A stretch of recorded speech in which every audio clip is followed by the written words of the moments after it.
I would like to thank for this opportunity to share my thoughts with you on the subject of the unification of a divided country. I was told that I have a little more time than usual, although I will try to be as brief and economical as possible. I'll try to give a little bit of history, some observations, as much analysis as possible. I will give you my personal views. I'm not in a position to speak in or on behalf of the government, but basically my views would be Korean views, although not everyone will agree with me. This year, 2015, marks the 25th anniversary of the reunification of Germany. The German unification still evokes admiration and envy among the Koreans. Before Germany was unified, the relationships between East and West Germany and those between North and South Korea had shared both similarities and differences. Both countries were divided by the occupation of separate Allied powers in the wake of World War II.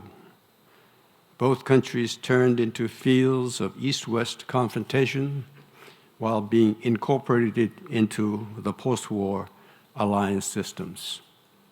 In neither case, the surrounding powers seemed eager to have them unified. The neighbor countries to Germany feared that it might be reborn as a strong, unified nation, whereas the countries around the Korean Peninsula were concerned about the possibly unstable aftermath of unification and the possibility for a unified Korea falling into some other nation's sphere of influence. At the same time, there have been several differences between the German and the Korean divisions. 4 such differences stand out.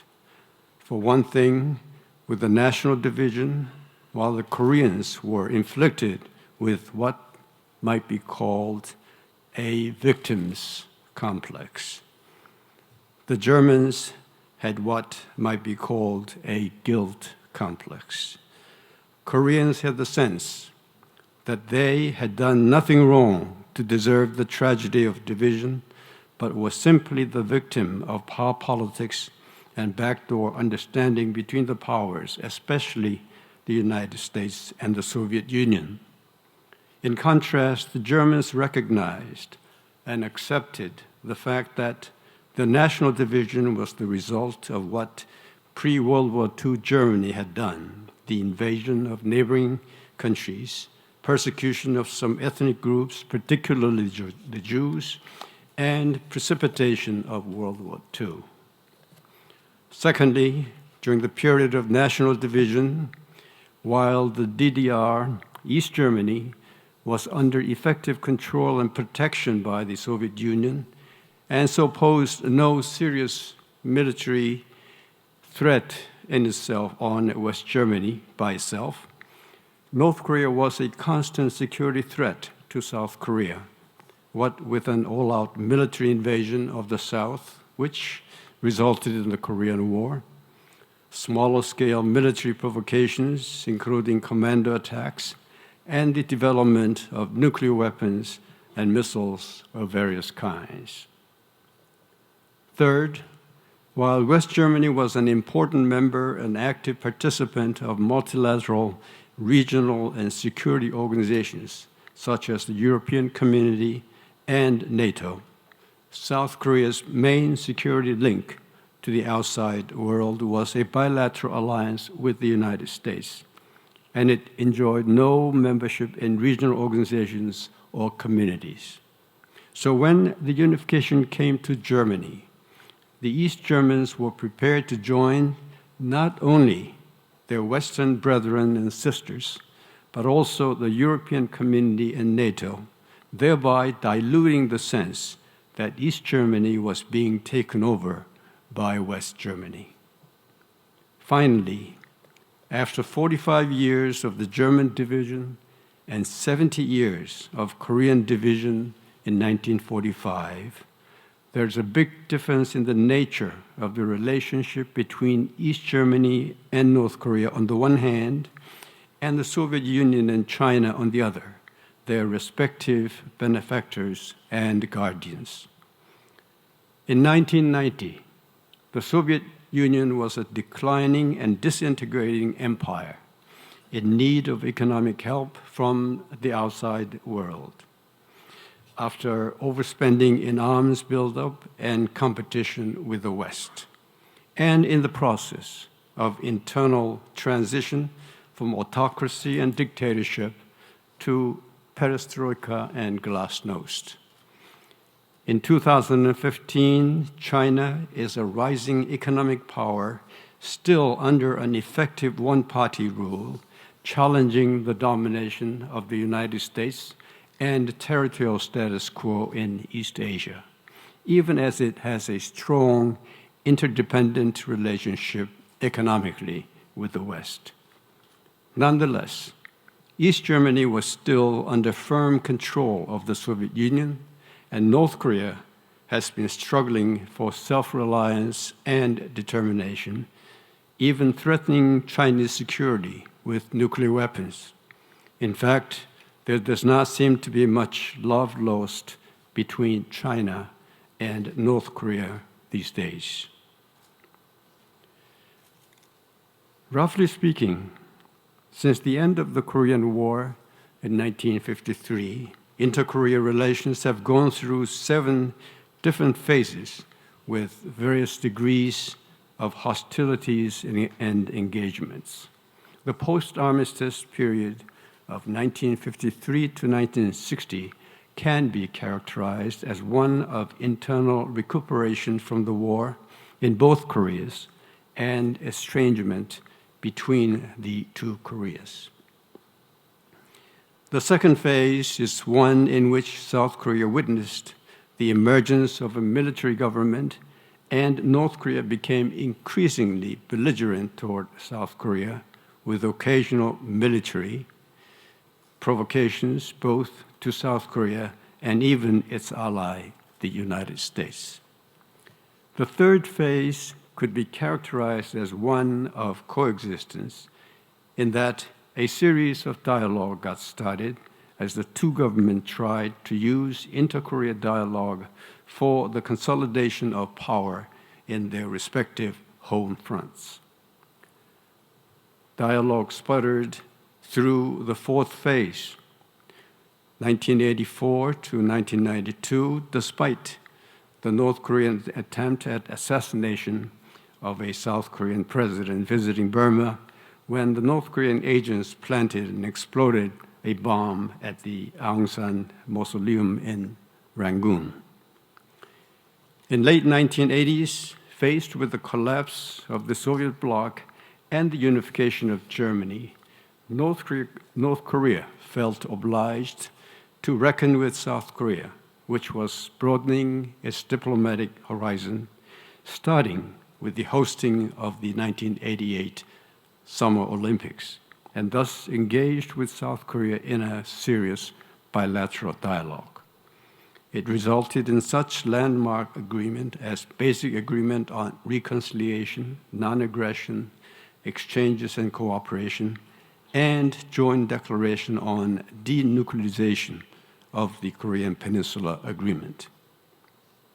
But the apparent lunge toward reconciliation was superseded by another fifth phase of estrangement, 1993 to 1998, as North Korean nuclear weapons program became a focal issue of contention.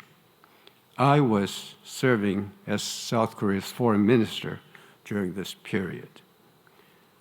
The sixth phase,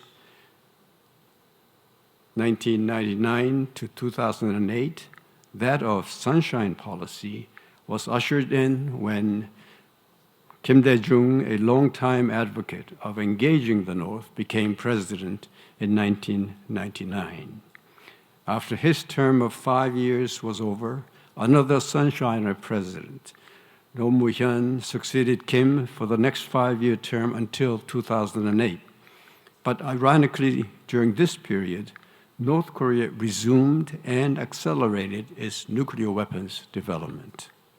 Thus, when the conservative government of Lee Myung-bak took office in 2009, the Sunshine policy was replaced by a more balanced policy which was less unconditional, one-sided, and indulgent toward North Korea.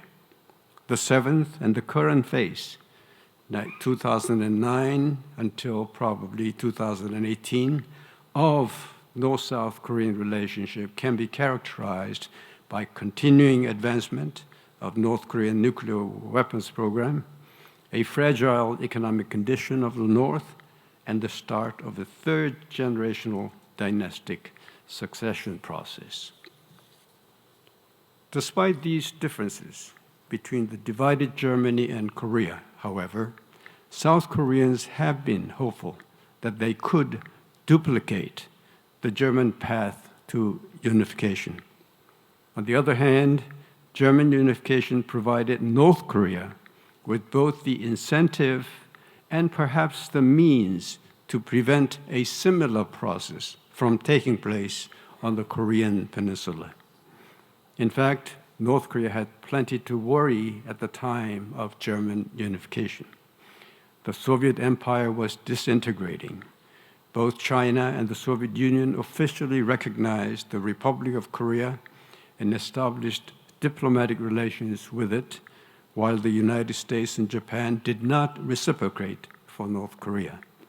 The United States and the Soviet Union agreed on a détente.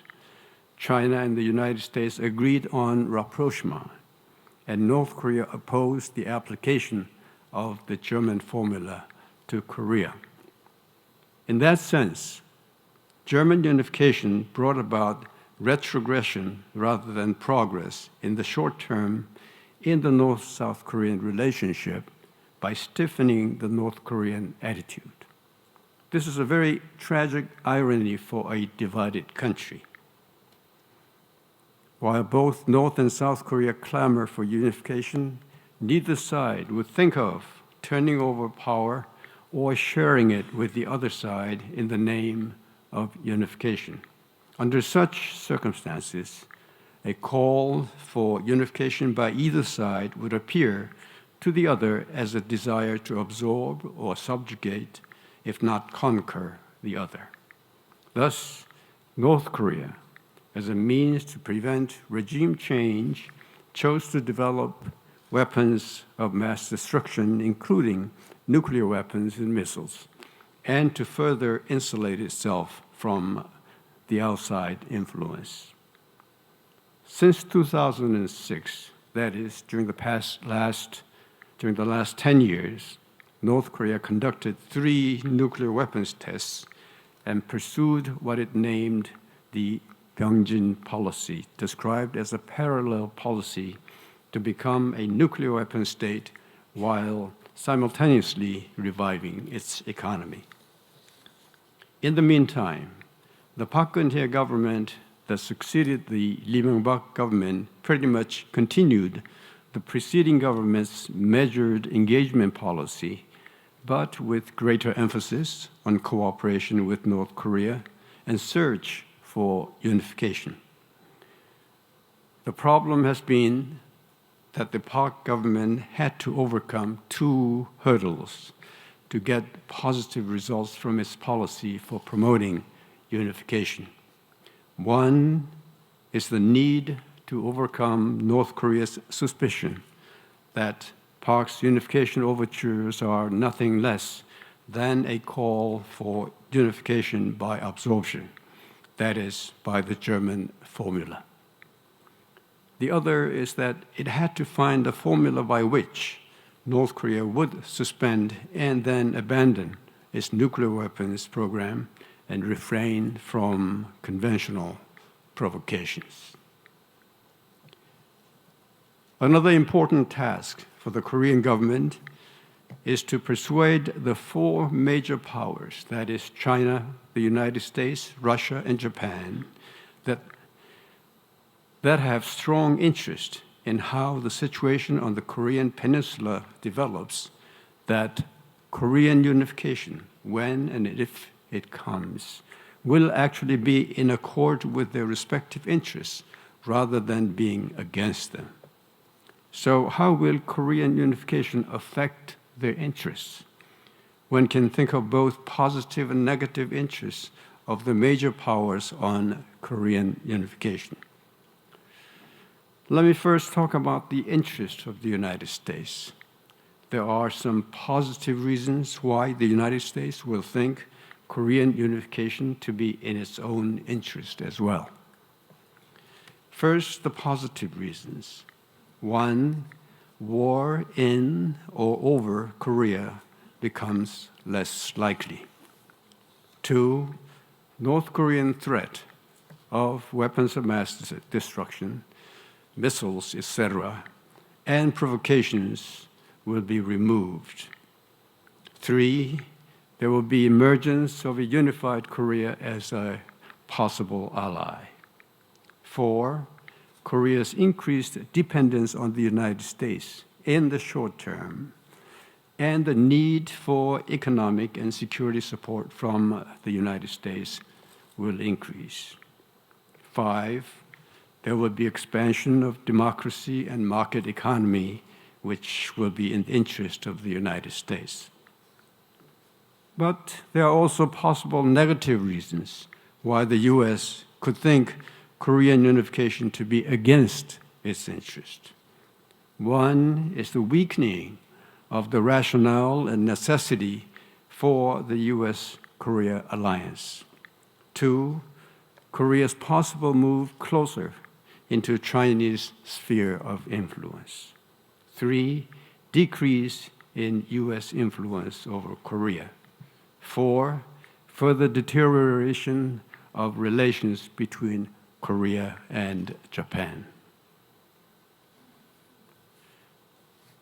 Next, let me have a look at opposing reasons why Japan may have for and against Korean unification. The positive reasons are, one, North Korean threat of nuclear weapons, missiles, etc., will be removed. Two, expansion of free world, that is democracy and market economy, will be realized. Three, Koreans will be preoccupied in internal matters during unification process, which may divert Korean attention from grievances toward Japan. Four, there will be increased need for Japanese support and help. But there are also negative reasons. One, there will be emergence of a powerful neighbor economically and perhaps even militarily. Two, removal of Japan's rationale for militarization against North Korean threat in particular, but overall. Three, there will be loss of opportunity for divide and rule between North and South Korea. Four, the possibility for a unified Korea of moving closer to China. Russia may as well have contending reasons for welcoming or being reluctant for Korean unification. The positive reasons are, one, there will be increase in economic opportunities, gas deals, railroads, transportation, trade, investment, etc. There will be possible weakening of the U.S. alliance system. Three, assumption of a key role in the unification process as a member of the UN Security Council and member of the regional collective security system. But there are also negative reasons, which will include loss of opportunity to what I would call fish in troubled waters, between North and South Korea. And there will be possibility for increased Chinese influence over Korea, as there will continue to be some kind of a rivalry between Russia and China despite the current honeymoon phase. Overall, a key factor in Korean unification would be what China thinks would portend for its own interest. What kind of calculus is China making in actuality about unification of the Korean Peninsula? And what role is it expected to play? Although we often speak of China's thinking, no unified consensus seems to exist among the experts in China's North Korea policy directly concerning unification. Their views seem to diverge into several ramifications. First is that China has to render unconditional assistance to its blood ally of North Korea and safeguard its security. Second is to maintain the present policy of shielding North Korea and keeping it afloat on the one hand, and of urging cooperative relations with other countries, including Japan, South Korea, and the United States. The PRC wants to make the Pyongyang regime undertake reforms and refrain from provocations with a view to preventing military conflicts on the Korean Peninsula. The third view is to exercise stronger pressure on North Korea, partake in international sanctions, and abandon the defense of Pyongyang if necessary. Among these three alternatives, the PRC government's current North Korea policy may be seen as the second, that is, to encourage reforms, opening, and restraint from provocations while supporting the preservation of the DPRK and its regime survival. China's North Korea policy, however, seems to have begun moving, though little by little, toward the third alternative, a policy of mounting pressure on North Korea. This is deemed to have a close relationship with China's calculation of interest in Korean unification and perception of North Korea's nuclear threat. China thinks it would get the following short-term benefits should the Korean Peninsula be unified under the South Korean auspices. First, if the peninsula is unified, China will be relieved from the burden of economic aid and military assistance for North Korea that has so far been greatly onerous. Second, being relieved from hostilities and confrontations on the peninsula between North and South Korea, the PRC will become free from the danger of military clashes and war it considers to be against its own interest. Third, when unification under South Korea's initiative is premised, China will not only further expand and vitalize its economic relations that are already vibrant with the South, but seize opportunities to secure its economic interests in the North Korean region in a stable manner. In a longer term, Beijing may hope for the following benefits from Korean unification. First, a major source of trouble and insecurity will have been removed. Second, a unified Korea will not merely offer a greater economic opportunity for China, but contribute to regional integration as well. Third, a unified Korea will weaken the rationale and necessity for U.S. military presence in the region. At the same time, the rationale for an ROK U.S.-Japan trilateral alliance to contain and encircle China will be weakened. Despite such positive short and long-term implications, China also has apprehensions over negative consequences and impacts from unification of the Korean Peninsula. In the short term, China is concerned as follows. First, should the peninsula destabilize in the vortex of unification, innumerable refugees will flow from North Korea into China while crossing the Yalu River and entering the border zones of China's two northeastern Jilin and Heilongjiang provinces. North Korean refugees will flow along the sea lanes to land on the Liaoning, Tianjin, Shandong coasts. The massive influx of refugees will not only impose a tremendous financial burden on China, but constitute threats to regional security. The refugee problem will also be a thorny issue in relations with a unified Korea. Second, unification of the Korean Peninsula will cause a short-term negative impact on economic relations between China's three northeastern provinces, which account for 70% of China-North Korea trade. In medium and long terms, China has the following concerns over the consequences of unification. First, China will lose the presence of North Korea, which can serve as a buffer to the U.S. presence in Northeast Asia. Second, China's economic foothold in North Korea may shrink and weaken in the short term, as South Korea will replace it. Although China-North Korea trade approximately $7 billion in 2013, does not constitute a big share of China's annual external trade, since it corresponds to an extremely minuscule portion, that is 1/600th out of its total trade volume.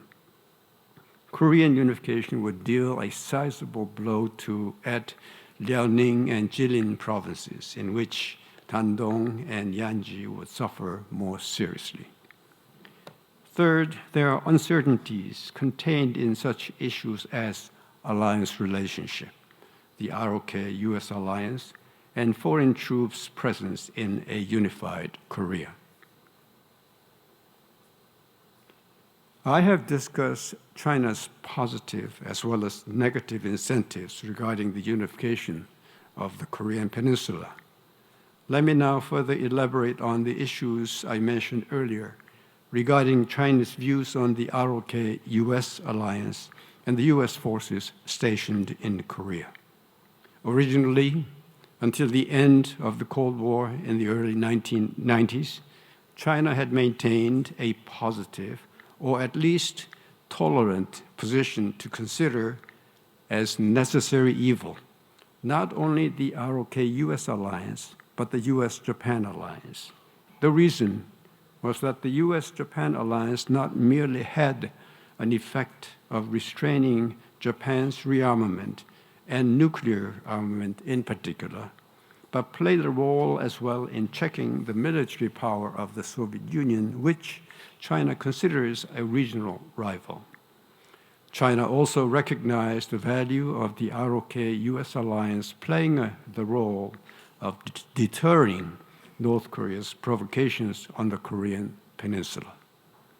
As the Cold War ended and the Soviet threat largely died down, Beijing began to disparage the US alliance system in Northeast Asia as a Cold War relic, while judging that the ROK-US and US-Japan alliances targeted China. China also stays vigilant against the possibility for such current bilateral arrangements as ROK-US and US-Japan alliances with the United States as a possible hub to develop into a NATO-type multilateral alliance. Showing sensitive responses as well to the US provision of so-called extended deterrence, that is, nuclear umbrella, to Japan or South Korea, China retains an opposing position to it. China obviously thinks that the United States, by providing its nuclear deterrent to Japan and Korea, offsets or weakens China's own nuclear deterrent capability. From an objective, that is my personal perspective, however, neither the U.S.'s extended deterrence nor the ROK-U.S. alliance is always disadvantageous to China. I think this is true both at present and even after Korean unification. The nuclear deterrence and the ROK-U.S. alliance, along with the U.S.-Japan alliance, will have the effect of continuing to bind Japan as a non-nuclear state. This will tend to obviate the need for Korea's arms expansion by evoking a reunified Korea's confidence and in its security, and even arms reduction can further be expected as well. Furthermore, they will also enable the United States to play a peacemaker's part between its allies, Japan and Korea, even after the Korean unification, let alone now. At the same time, Korea will be able to assume a useful role as a constructive mediator for cooperation between the United States and China by maintaining close relationships with both great powers. As far as the U.S. forces in Korea are concerned, China may expect that the justification or necessity could either diminish or be reduced for their continued presence in the Korean Peninsula after unification. At a minimum, China may expect that the U.S. forces would not advance north of the present military demarcation line, even if the ROK-U.S. alliance is maintained and the U.S. troops continue to be stationed after unification. This may not be unacceptable to the ROK or the United States, although it is foreseen that a certain level of direct U.S. military rule is considered as indispensable in the process of dismantling North Korea's weapons of mass destruction, especially nuclear arsenal and intercontinental ballistic missiles. In consideration of long and short-term interests, as well as positive and negative reasons for China to be in favor or against Korean unification, it may be worthwhile to keep in mind what China would consider as its own red lines. China would want the following conditions. First, South Korea and the United States will agree that the U.S. troops would not advance north of the demilitarized zone. Second, the United States will not install new military bases north of the current DMZ. Third, as the ROK Army's activities in North Korea do not belong to the category of a war, they are beyond the scope of U.S. wartime operational control even before the OPCON is transferred back to Korea. China may also wish the ROK forces avoid areas bordering China and retreat after disarming the North Korean army. Fourth, China would want South Korea and the United States share with China critical and, quote, exclusive, unquote, information on North Korea, such as on weapons capabilities and personal data. Fifth, when securing North Korea's weapons of mass destruction, nuclear, biochemical arms, and their delivery systems, the ROK-U.S. allies would allow international organizations such as the United Nations and IAEA to take charge of the procedures. Sixth, China would insist on a unified Korea honoring treaties and agreements made with it, particularly regarding territorial borders by North Korea or South Korea before unification. Finally, a unified Korea must pledge to be a non-nuclear weapon state. All the above interests of the major powers in Korean unification having been mentioned, it can be said that just as in the case of the German unification, the possibilities for unification would increase as the United States could actively support Korean unification. Japan's unfavorable reactions could be assuaged, and China could accept Korean unification as palatable. It would prove nearly impossible to convince China or Japan without active cooperation and support and commitment from the United States. In promoting unification, it is essential for South Korea to consult and coordinate quietly but proactively with its four major neighboring powers. German unification was not initially welcomed by some of its neighbors, including France and Great Britain, as they regarded it to be against their interest. But they were ultimately persuaded, mainly by the United States, to change their stance. It turned out that German unification ultimately was in the interest not only of the larger European community and the individual countries in it, but also of East European countries, including the Soviet Union, later Russia. The unified Germany is the main source of energy and leadership in European integration, providing economic resources and serving as a bridge between integrated Europe and the rest of it, including Russia. In the case of Korea, regardless of what each country considers Korean unification to be for or against its own interest, there are several selling points for a unified Korea. For one, it will be a sure way to solve the problem of nuclear weapons proliferation on the Korean Peninsula and beyond. Secondly, a unified Korea will surely contribute to peace and stability of the region by removing a critical source of tension and conflict.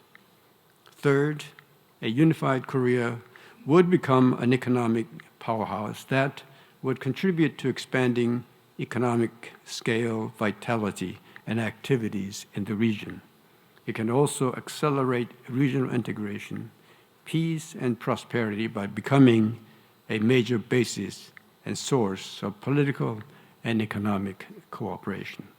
This is why all the interested parties, not only Koreans, should support and be in favor of the Korean unification. Thank you very much.